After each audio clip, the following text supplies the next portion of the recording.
Welcome to the first episode of whatever this is going to be called. We don't have a name for it yet. We'll figure that out later.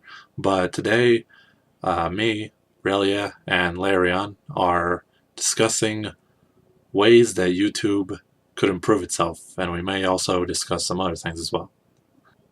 So I guess I'll go first. I've been studying YouTube for about 7 years. I've been a viewer for about 10 years, and I've been a YouTuber for about 1 year. And I started out making comedy skits, but this year I'm just mostly focusing on YouTube Squad. How about you, Larion? Well, I started YouTube with a guide series because I was playing Blood Money and some information I wanted just wasn't there. And so once I found the information, I recreated it for other. Hang on. Ah, nice. And how long have you been doing YouTube? Okay, so anyway, I just recreated it to share with other people. I've been doing it my first video upload, I guess, was in June 2014.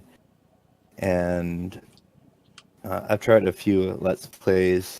They crashed and burned horribly because I was still learning a lot of things.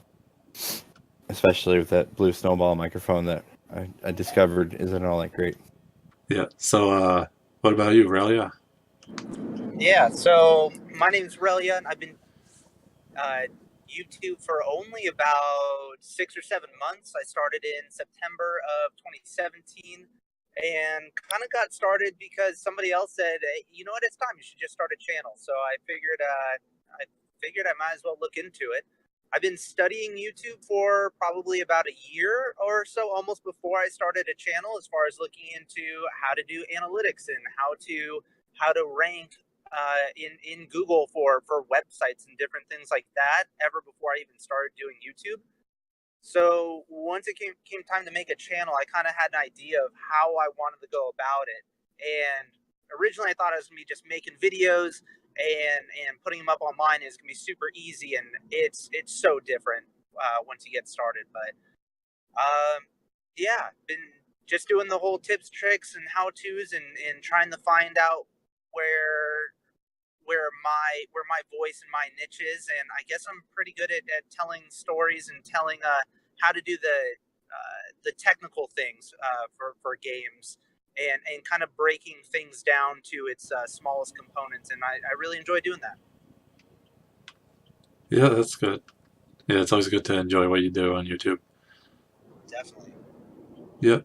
So when it comes to ways that YouTube can improve their website, both for their content creators and viewers, I have a few ideas, but did you guys have any ideas you wanted to talk about? Yeah. Go ahead. I'd love it if the end cards were a little bit more dynamic and let me attach 6 seconds of video to each card. Yeah, that'd be a good idea. Like a preview to video that you're attaching. That's awesome, because it seems like that's one of those things they kind of already have that feature. If you scroll over some of the different videos, you'll get a little preview already as it is.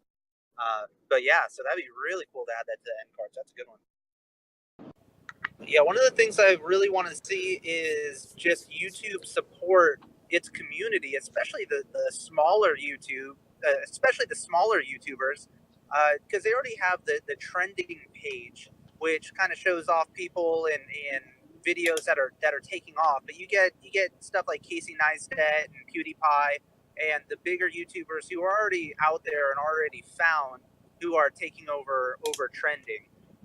It'd be really interesting to have a section that is for not necessarily the hot new YouTubers or something. I don't know what they would call it exactly, but something that showcases the newer YouTubers that are doing well.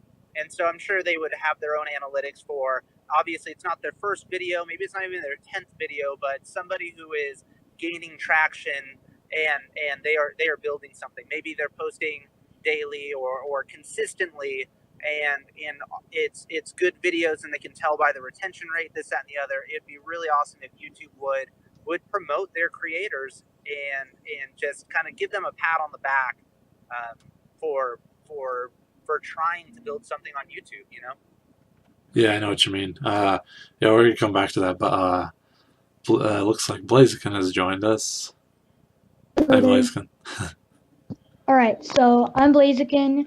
I've been doing YouTube since summer last year. I produce gaming videos, and now and then I do vlogs. Nice. Yeah, so today what we're talking about is we could talk about other things as well when it comes to YouTube, but so far what we've been talking about is like how YouTube can improve both for its content creators and viewers.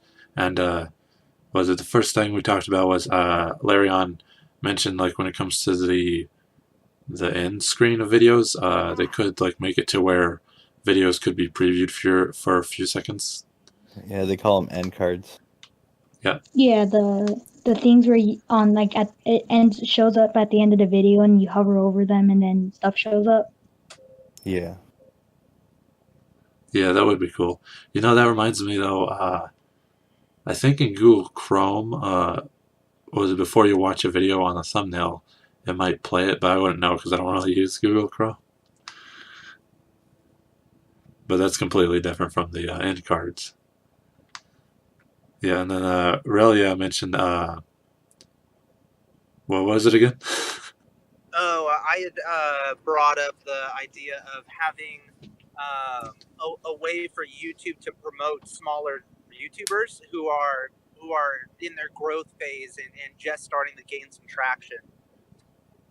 Okay. Give them a pat on the back and get them some recognition, and just give them a reason to keep going. I know that some creators they may not be able to monetize right away at 10,000 views, and so just having a way to kind of get in that limelight, even if it's only for a day, it might be an interesting way to help them get found, help them get just a little bit more traction, and just get that pat on the back.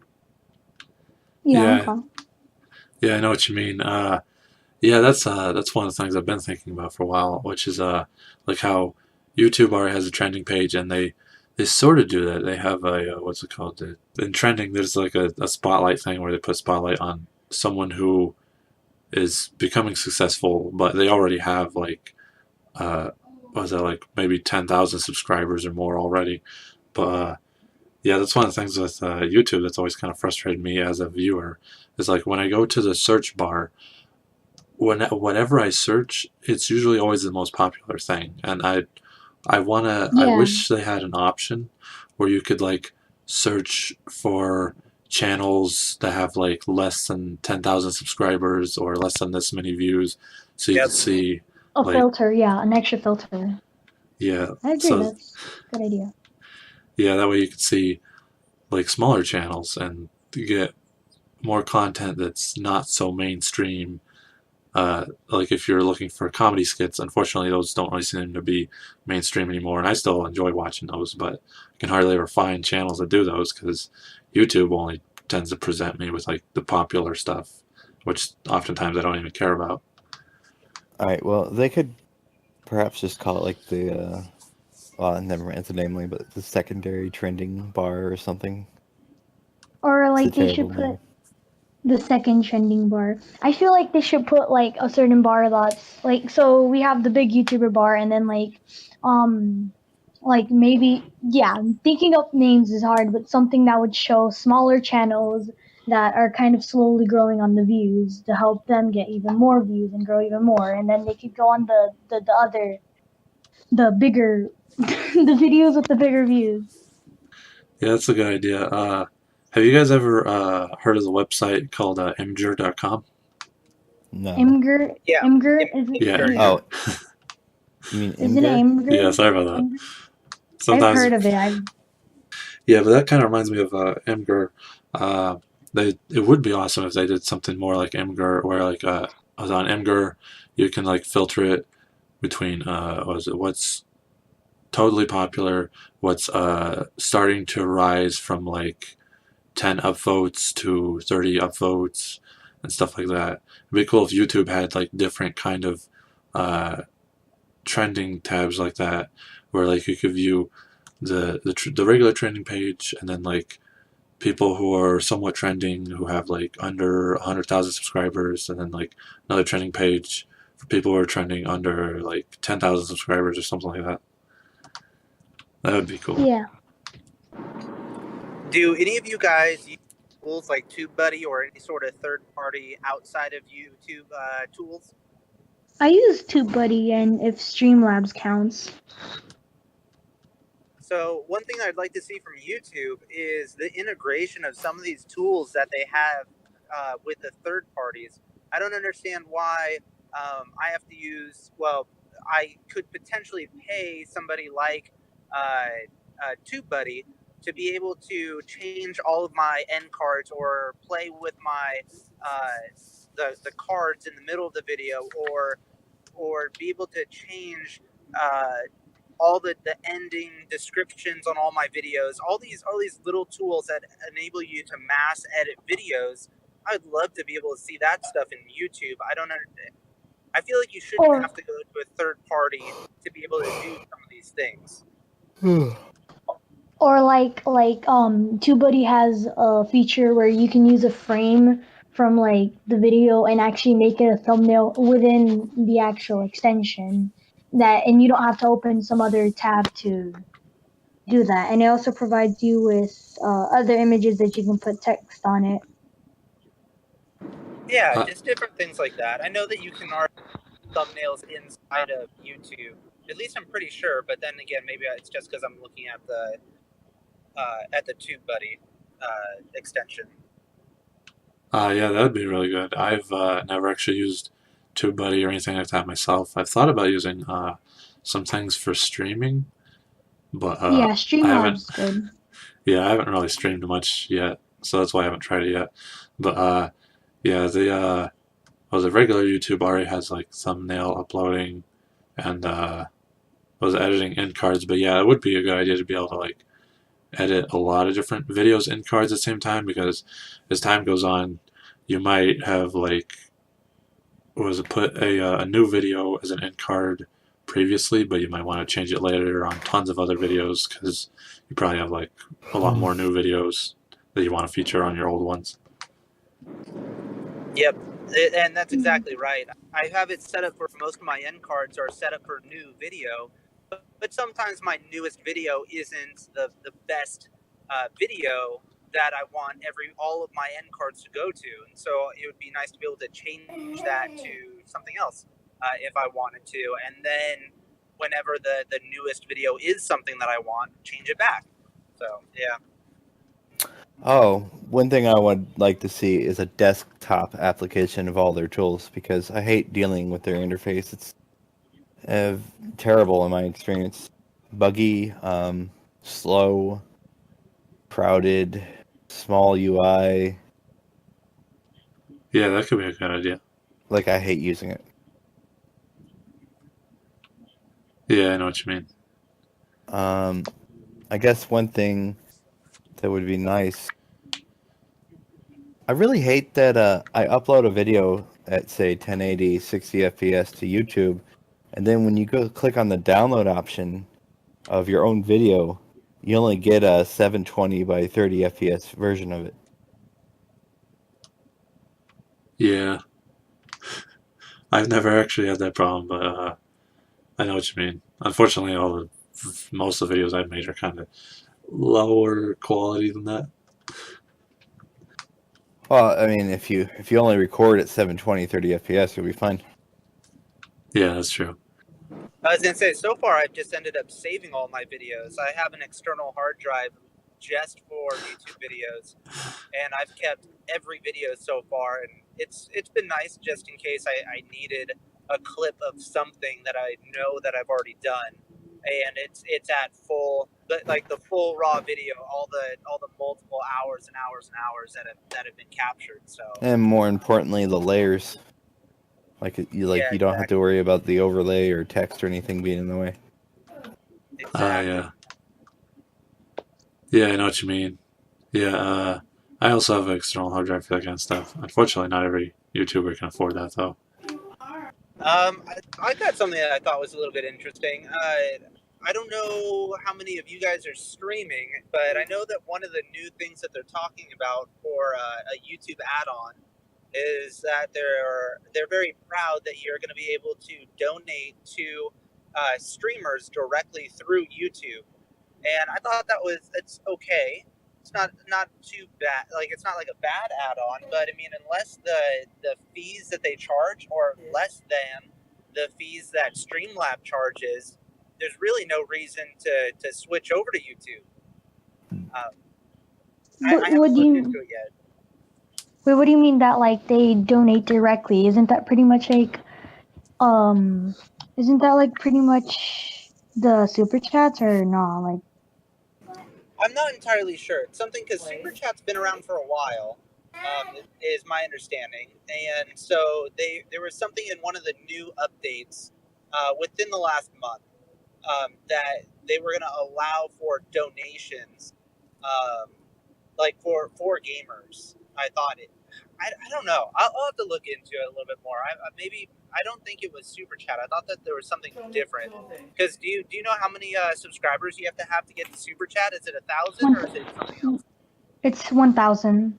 Yeah, now that they've increased the requirements, it's probably 1,000. Well, I think they also so it was always 1,000 maybe, but they also demanded like you had to have so many views as well now or something like that. They To be monetized, now it's 1,000 subscribers and 4,000 watch time hours is just to be able to monetize. Period. Yeah, I don't know much about Super Chat and stuff like that. Relyea, did you mean sponsors? No, I don't think so. It had to do with donations. It was definitely donations because I remember. I'll have to find the article.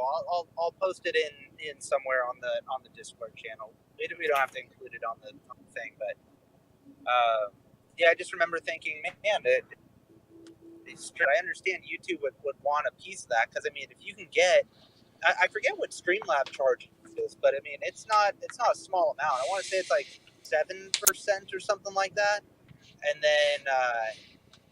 then yeah, it's a decent little chunk that Streamlab takes from donations.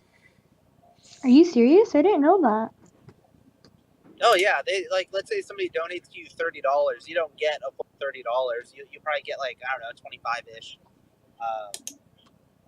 Yeah, because they're handling the transaction for you, especially if it's on a credit card, or even if it's PayPal. I mean, it's something that they charge. Basically, it comes out of your pocket. Have you guys talked about like how to get found on YouTube? Like, No, I don't think so. Not exactly, no. If you want to, feel free to elaborate on that. Oh, okay. So, like, my opinion, okay, like, I think, like, a good way to get found on YouTube is that you want to have attraction on your channel. You have to have the stuff to get a person to click on the video or to even go to your channel. So, like, I mean, I'm a lot about appearance. I like having decent thumbnails and, good titles, because, like, see, so, because if you don't, I feel like if you don't have that stuff that people, so like you have to have the tags too. Like if you have a lot of tags, then people are gonna find you easier. But then it's a matter of if they're gonna click you, because there might be like a ton of other videos that might be the same thing, and they might choose one of those instead of yours. So I feel like appearance is a lot to getting found on YouTube, and yeah. Oh, I 100% agree with that. If you've got bad thumbnails, people aren't going to click on it. You got to be spending enough time on the thumbnails to match, if not surpass, the amount of effort that you're putting into your video. If your thumbnail is just a screenshot with just some random text over top of it, you're doing yourself a disfavor. And I learned that firsthand. My thumbnails are bad. I can own up to that, no problem. And so I've actually I hired a guy on Fiverr because I'm just trash at building thumbnails, but it's one of those things that it's a skill that comes with time, and slowly I'm going to get better at it. But that's definitely one of those things that if your thumbnail's not good, nobody's going to click on it, and it doesn't matter how good your video is. If nobody looks at it, then it's going to hurt you. Like my retention rate on my videos is super high. When people find my videos, they stick around to the end, at least a good. I think it's pretty high, anyways. And so if I got more clicks to my videos, then yeah, I'd be doing a lot better. That's for sure. Yeah, I know what you guys mean. And like people sometimes don't take the time to make the thumbnails. Like it's simple. Like usually, like even something as simple as a background, something attractive that's gonna catch someone's eye, and like words. But my way of thinking is that as long as it catches the eye. So like I try going, since like my channel is based on like a fire type Pokemon. I try going with those bright colors that are gonna catch someone's eye, and see, people don't take the time to like make the right thumbnails, and that's another thing that's gonna hurt their channel because they're not gonna take the time to make it look good. Yeah, I know what you mean, and unfortunately, that's one of the downsides to YouTube using an algorithm so much, is that it's basically a robot that decides, oh, you have this in your thumbnail? Okay, I'm going to promote this more. Oh, you don't have this stuff in your thumbnail? I'm not going to promote it more. It can be a little frustrating that they tend to use algorithms so much and not so much human interaction. Well, that's where manual advertising is going to come in. Yeah. Yeah, I don't know. Going on to the forums that it's relevant and getting the just getting it, making sure your audience knows it's there. Yeah, that's what you mean. That's what you meant, like putting your video up as an advertisement on YouTube. Well, I mean, like if you make a how-to guide about how to install mods on a game, go to that game's forum in the modding section and make sure that the people asking questions how to install this get a link. Yeah, that makes sense. But it's a bit tiresome, you know. It's like that's not a very efficient way of doing it. But if the algorithm isn't working for you, what can you do? Yeah, I know what you mean. Yeah, that can especially sorry, that can especially be tiring if like you're going to a community you've never been to and you don't regularly go there. I think that like one of the things that you're talking about, the algorithm not working for you, one way to kind of get around it a little bit is through collaborations, right? Because if all of us are doing slightly different things, if there's something that we can do together and we can collaborate, well, now we're kind of expanding our net expanding our reach rather. And now maybe I've got my group of people, you've got your group of people who we're getting out to, but by collaborating, well, now we're cross-pollinating and our names are getting out there to more people who might not have ever seen our channel before. And so yeah, I'm a huge fan of collaborations, and definitely going to start getting into it more because I think that's the way to go. Trying to just hope and hope that YouTube is going to make your channel pop and out of nowhere, and even manually going out and promoting on Facebook and Twitter and Instagram, Reddit, Dig, all these different places. You can only do so much. But if you're working with other people, I think that's going to ultimately be the way to go. Yeah, definitely. Yeah, because you have more chances of being found if someone else finds if the person you collab with, then you might be getting found too. Right. Go ahead. Sorry. I've never people have offered to like auto host me on Twitch before. I've never really done it because I'm still working on my work, and if I'm gonna put my name, the effort into advertising, I want to make sure that I get my techniques down first. I'm just not at that point yet. Yeah, I know what you mean. Yeah, that's actually gonna be my next question. Have any done any collaborations? Does collabing with my friend count? Yeah, I guess. Yeah, I've done like one, and it's been with my friend from last year. It was that one video that Gotcha. Well, does I took someone else's stream that I was playing with, and I put us both in a picture of one video. Does that count? I mean, it's a small, like that's the beginning of it, right?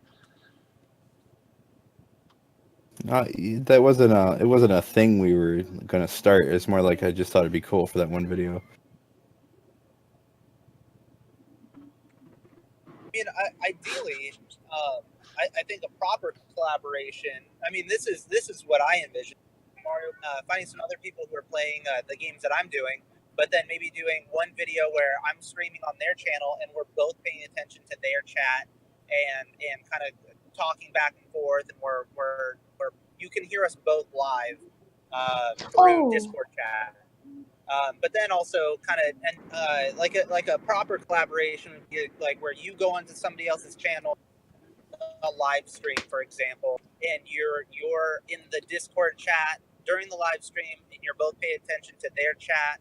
And if I'm going to somebody else's channel, it would be me already hyping and telling my whole community that, hey, we're going to be on this channel at this time. Come meet me over there, kind of thing. So in that way, it's me bringing my community. So having that come back the other way, we're having the other person on my live stream. So I mean, that's one idea for a collaboration. Either that, or or you could do a pre-done video where you're working together. But yeah, I mean, that's something I definitely want to start implementing more. I have had some collaborations where I've had other YouTubers who are in my live stream, and I just shout them out, kind of thing. And then whenever I go to their live stream, they shout me out. And so we're playing together, but not actually talking live. But I want to get it more interactive and having that banter going back and kind of deal. That's kind of where I want to see collaborations go. Yeah, I've done that before with someone I know, and we were playing Overwatch. It was the free weekend, and I wasn't streaming, but I was streaming with the person, and we were both paying attention to the chat and stuff, just like you mentioned it. And yeah, I've also seen people like be streaming and then they end their stream and be like, "Hey, I'm gonna go over here. Come over there and meet up." Yeah, just doing raids at the end of streams. Yeah, that's a big live streams. I'll have one or two of the moderators start looking around for other streamers at the end of the live stream to find somebody else's channel who's roughly our size or anybody who's under 1,000 subscribers, trying to get them to that 1,000 subscriber mark, and and just kind of have a fun time and show them some support. Yeah, I know what you mean. Yeah, I haven't really collaborated with anyone until technically now. I mean, you could technically count this as a collaboration, but I mean, most of the people who have wanted to collaborate with me usually do gaming videos, which unfortunately I don't get much time for just gaming itself, and I'm not really used to doing gaming videos. But someday I want to try doing that if I ever get enough time. But yeah, the closest I've gotten to collaborating besides this is RMV, because even though I know that I probably could like rate people's videos without their permission because it'd be fair use. I usually just tend to just use videos that people actually ask me to use. That way it's more of a collaboration because I like to help out YouTubers, you know. But have any of you seen any collaborations that were really well done and stick out in your head? Mine. No, actually though, like I keep thinking about that one video I made with my friend. I'm still thinking about it. Yeah. Blaze's Skins was pretty good. I don't normally watch very many collaborations, but I guess there have been like some bigger YouTubers that their collaborations stood out for me, but it's been I hate to say it, but for me it's been kind of years since collaborations that stood out to me. Like one of the last times was it when was it Tom Ska and like Jack and Dean did a collaboration, which was like a long time ago. But yeah, I just recently remembered what I was going to talk about earlier, which was the algorithm and what was it, human interaction. You guys have you guys seen the blog posts that like YouTube has put up, not super recently, but within the last like 2 months, where they talk about how like they're trying to not have bad actors and they're trying to promote more good content and stuff like that? Oh yeah, I saw that. I saw that on Drama Alert because I watched No. Drama Alert. Saw that for sure. Okay. Well, there was a blog post like that, and unfortunately, the one thing I've never really liked about YouTube, and from my experience, I think a lot of YouTubers don't like about YouTube, is that it seems like whenever there's a controversy and stuff like that, they don't really take a strong stance on what's okay and what's not. I kind of wish they had like more of a public relations team or something like that would actually like set more guidelines as to what's okay to do in videos and what's not, because since they aren't very strong on that, then they've had like a lot of bad content, like what happened with YouTube Kids and all those videos where there was like cartoon characters like stabbing each other and stuff, and then the Logan Paul situation. I feel like if they were tougher, not just tougher, but like if they actually were more vocal about what's okay and what's not okay on YouTube, it'd be easier for a lot more content creators to be able to know what they can and can't do, you know? Yeah. I feel like it's a bit unfair right now to have a video auto-flagged by just anyone, because I had a video that was it was G-rated, and it's been flagged as inappropriate for advertisement. Yeah, I know what you mean. It would be nice if the rules were not quite so vague. I think that's part of the issue, is that they're very vague, and also the punishments are kind of made up on the fly, it seems like. So with the whole Logan Paul issue, we see what's going to happen to his channel, what's going to happen to his video. Does he get a strike? Does he get all monetization pulled? For how long? Nobody knew what was going to happen with him. Or the channel, etc. Is he going to be completely unsearchable? If you search for the name Logan Paul, where will his videos pop up? And it seems like not so much really happened for that incident. I don't know. I don't know how much trouble he even actually got in. Wait, who got in? Logan Paul, right? Yeah, Logan Paul. Yeah, I mean, he got in trouble. He said his sorries. His sorry was probably fake, in my opinion. Yeah. I remember PewDiePie did a video. I guess he Logan Paul went skydiving and his parachute almost didn't open up, so he had a scare where he feels like he almost died. And people like PewDiePie are calling BS on it, which I thought was interesting. I mean, I don't really follow Logan Paul super closely or anything like that, but yeah, who knows? Yeah, unfortunately, that's one of the things about big YouTubers is it can be difficult for pretty much anyone and everyone to be able to tell whether they're being genuine or not, especially when you have someone like Logan Paul, who's like, if you've seen their content, you know that he's like throwing plates on the ground and like throwing stuff around and stuff like that, and just making jokes a lot. So it's kind of hard to. As for the consequences that you guys mentioned, like you don't know the consequences, because I watched Drama Alert. Drama Alert's good stuff. He actually was removed from the Google favored ads or something like that, and he lost his YouTube Red series. And like, to be honest, I don't think that's enough. That was enough for like enough consequences for doing what he did. Yeah, I heard about that he lost those things.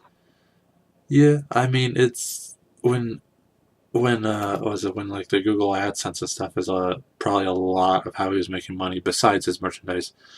That might be a big deal for him, but I don't know. I'm not a big YouTuber. But yeah, going back to how YouTube can improve, there is what was it? Dang it.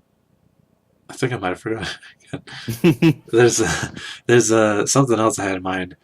What was it? We talked about search results, trending page. There was something else. Oh, now I remember. You guys know how like back in the day, some of the bigger YouTubers had like different channels for different things. Like some of them might have had like one channel for their main thing and another channel for vlogging, another for gaming, stuff like that. Yeah. Yeah. Well, unfortunately, it seems like those doing that kind of thing doesn't do as well these days, and a lot of YouTubers have just one channel for everything.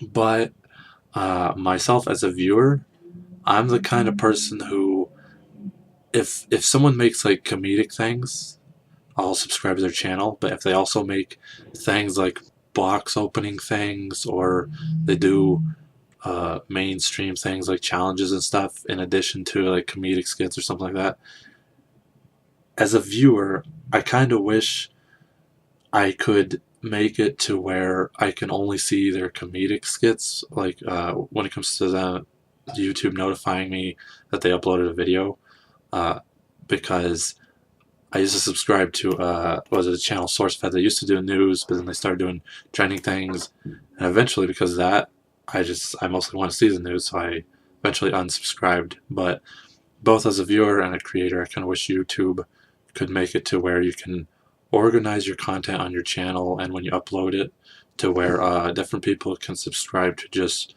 like one type of thing you do, instead of having to subscribe to the whole package deal. That's a great idea. I like that a lot. I mean, because Thanks. as a YouTuber, I mean, I personally, I would love to get more into like vlogging, or something like that, or even just different types of games, or I don't know, to do different content if it doesn't fit with my channel of the how-tos, tips and tricks, etc. If it doesn't fit, then it just doesn't make any sense to even test it out. But if I had the ability to say, hey, this is going to go out to just the gaming is going to go out to just the people who are signing up for gaming. Right. Yeah. And if I had a way to separate that out, yeah, that would be great. Even a way to just be able to test out videos. Yeah, definitely. Yeah, yeah, that's kind of why I have 3 different personal channels at the moment, is because like when it comes to vlogging and gaming, I don't really care how many views or subscribers I have uh, when I do that, but I do want to still do it. I don't want to have it on my main channel, because on my main channel I want my subscribers there to be there for like my comedy and stuff like that. So that's Yes. why I was for a short bit. I actually made 2 separate channels, 2 brand accounts, and it wasn't all that it's cracked up to be, because now you got notifications going to 3 separate channels, and they don't conform it all in one place. So it's easy to track. oh yeah. Well, you mean you had like 3 different channels for viewing different stuff, or? Yeah, one for Let's Plays, one for casual guides, and one for just other. Yeah, I know what you mean. Yeah, I've actually kind of done that with my my personal channels as well. Like, was it my main channel? I just subscribe to the people who I really like watching, and then was it like another channel? I'll subscribe to certain other things I don't normally subscribe to. I've been doing like a sort of experiment with that, but I haven't really actually had time to actually watch any of that, so it doesn't really matter anyway. But yeah, I know what you mean. Yeah, what do you think about it, Blaziken? Wait, what? What are we talking about? We're talking about how it'd probably be a lot better for like viewers and content creators if like content creators could split up their channel into like different things, like where they split up their videos into like subcategories on their own channel, and viewers can like subscribe to just like one category instead of having to see all their videos if they're doing tons of different kinds of videos. Oh, okay. So like, I would say that'd be like. Actually, I have not much words on that one. I Oh, feel that's like, okay. in my opinion, it would be a bit harder because like people might get confused maybe on what they're trying to like on the what channel they're watching, but I guess that's just my opinion. Yeah, you have a good point. Like some people who might not understand like complicated websites might get a little bit confused by that. It's a good point. Yeah, I feel like having different channels is easier because it's one thing focused to a certain thing. But yeah. Oh, there is another thing that I'd like to see them add. Well, currently, no matter what you do, you render your video and then you submit it to YouTube and then they re-render it again. I'd like it if YouTube handed us a software that we render our video and then we put this video in the software and then we can see what it will look like before we upload to YouTube. Yeah, that'd be a good idea. Although I Like a suppose, preview. no, think about it. Then again, no, that'd be bad because then we wouldn't be able to get YouTube's servers to make the YouTube render for us. So never mind, that's a bad idea. Yeah, I don't know for sure how all that works. I wish that they would give us a standard, a codec, and a format, and then as long as we use that codec and format, that they won't re-render it. I'm sure part of the rendering process has to do with how they're getting all that data of what the video is about and what's going on and how how the algorithm is working. I'm sure a lot of that has to do with the rendering. I'm sure a lot of that's built in, I would imagine. Yeah, I wouldn't doubt it. Yeah, so if we're done with that topic, I had another topic, which is that do you guys remember the I don't remember what year YouTube had this, but do you guys remember when YouTube had video replies or video responses where you could respond by making a video? Oh yeah. Yeah, I remember. Yeah, I kind of wish they brought that back because one of my favorite YouTubers, you guys probably already have heard of, Philip DeFranco. He has a news channel and he's making his own app where he can do that. But I kind of wish YouTube would do that because I think that'd be a great way for people to, I guess you could say, unintentionally collaborate because fans tend to, back in the day when they had that, fans would also look at the video responses if they were interested in seeing like what people had to say about that video and stuff like that. And I think it'd be like a great way for smaller YouTubers to be able to get more views and stuff like that, like from people who are interested. That's most of the.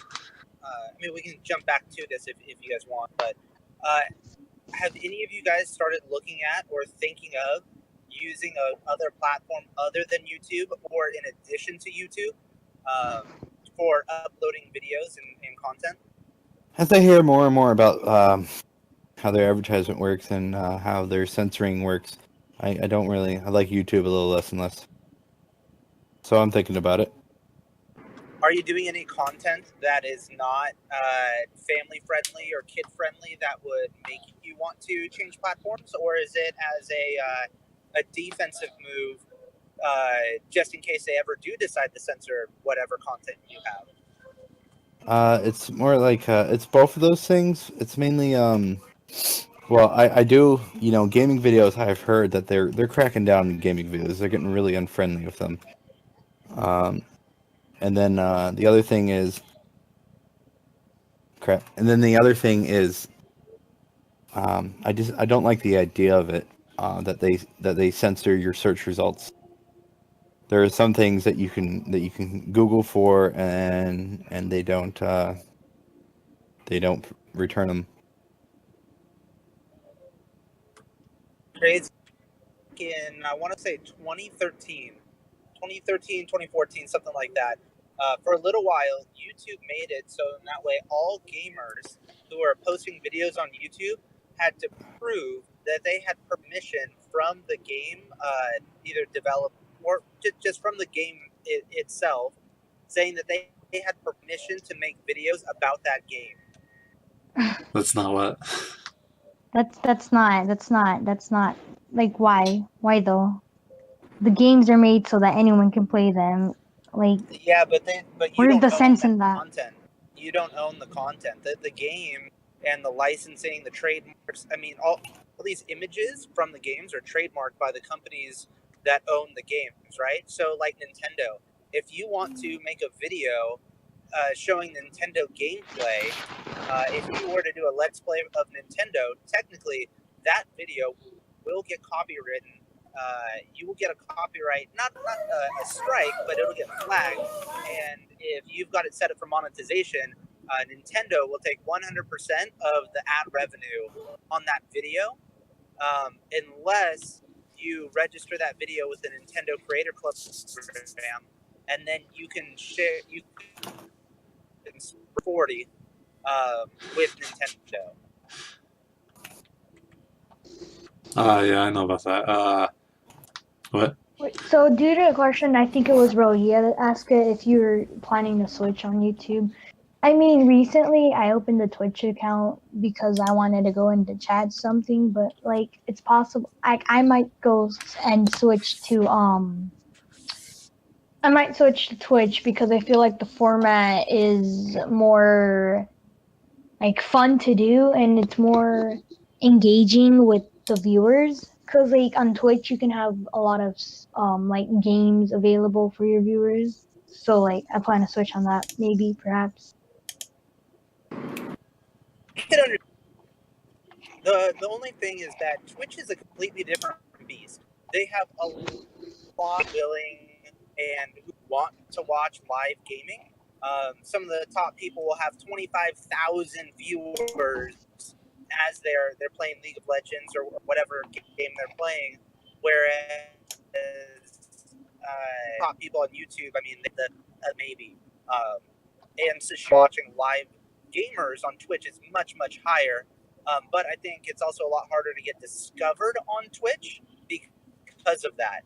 Being a small person on Twitch, you're very small in a very big pond. And also being on Twitch, you kind of almost have to have a schedule. You have to be doing it fairly often because you're only as good as your last stream. And after that, you're not growing unless you're on and you're live.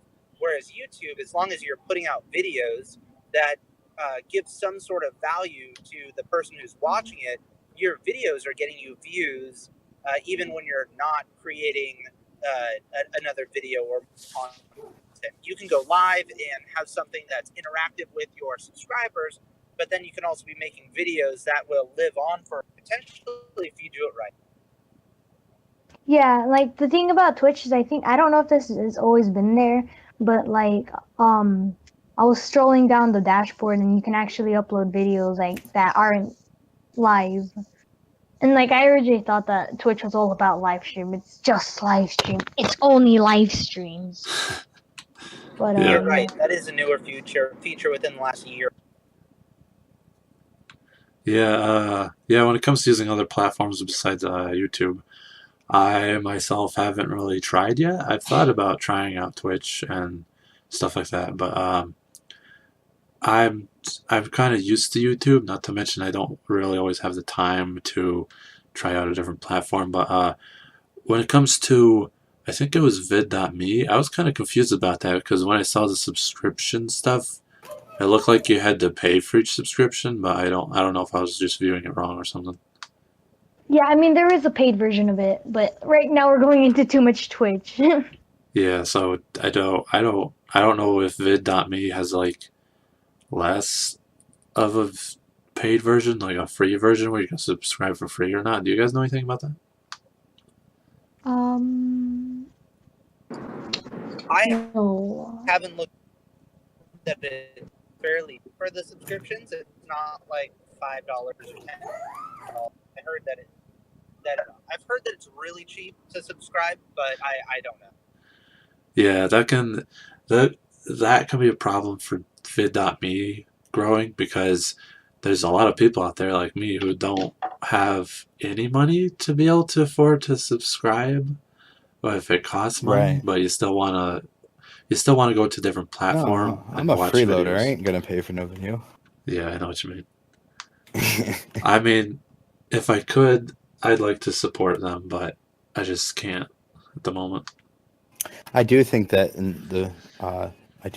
good quality videos and a system to add features to those videos, such as like be able to jump to certain sections with that, will replace the education system one day. Wait, what? Because I think that well-made educational videos will be able to replace schools one day. Yeah, I agree. Schools are kind of That's- too factory-ish, you know?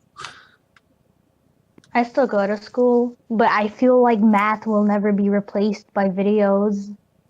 Like, I don't see why. Why not? It's easier hand-taught.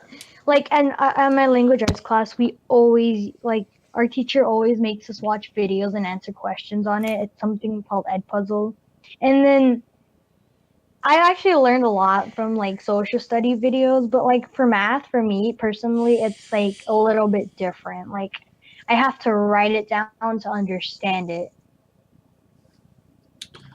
yeah, I can understand that, but I think another thing to add on what Layarion says, like when it comes to like math and some of the more difficult subjects, if videos were to ever replace it, you could also replace like was it those kinds of subjects you can replace like a teacher teaching you with like a tutor that you like video chat with over the computer, and they help you that way. Isn't that like homeschooling? Kind of like homeschooling. Yeah, that could be kind of like homeschooling, but where you're like learn everything on the computer. I mean, I think that probably costs less money and maybe even be more efficient than the school system the U.S. has now. Like, I want to go through and better. I live across the street from a junior college. I could probably go sign up and take a class.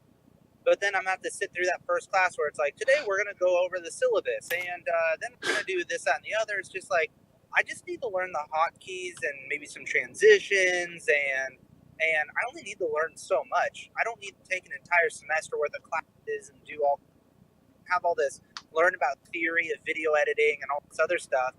I could probably get by with a 30-day subscription on lynda.com or something like that, and in a shorter time. I've learned quite a bit from the YouTube videos, just kind of poking around and being like, oh, I need to learn this, I need to learn that. But I'm sure that a video editing course would be, well, it's very streamlined. It's going to be so much better than a traditional school. Yeah, I know what you mean. Yeah, another thing about I know we're still kind of off topic, but while we're on it, another thing that I've never really liked about college is the fact that you still got to take a lot of classes that you might have already taken in high school, which kind of seems redundant to me, like math and English and stuff. Yeah, my tablet's gonna die, and I'm hungry, so I'm gonna have to go. Oh, that's okay. Yeah, I was figuring we could probably wrap this up soon, unless there's anything else you guys want to talk about. So I'm gonna go grab something to eat. So bye. Okay, see you, Blaziken. All right, have a good one. Thanks for watching YouTube Squad's first podcast video. At the time of recording this, we don't yet have a name for our podcast, but if we do, once the video is online, then you'll see it in the title without the words name pending. If you like this video, feel free to press like. If you'd like to see more of our podcasts in the future, feel free to subscribe, and I will see you next time.